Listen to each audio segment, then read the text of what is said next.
ఆ శివ పరివారం ఉన్నటువంటి ఫోటో మీ పూజా మందిరంలో ఏర్పాటు చేసుకున్నట్లయితే మీ ఇంటికి శత్రు బాధలు ఉండవు.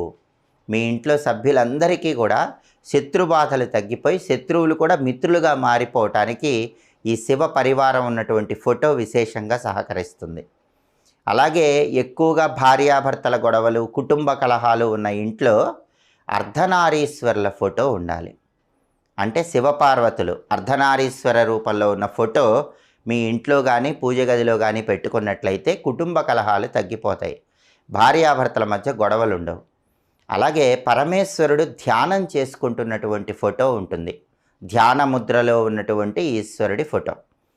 ఆ ధ్యాన ముద్రలో ఉన్నటువంటి ఈశ్వరుడి ఫోటో ఇంట్లో ఉంటే మనశ్శాంతి ఉంటుంది. చాలామందికి ఈ రోజుల్లో ఉన్న ప్రధానమైన సమస్య మనశ్శాంతి లేకపోవటం. ఆ మనశ్శాంతి లభించడానికి ఈ ఫోటో విశేషంగా సహకరిస్తుంది.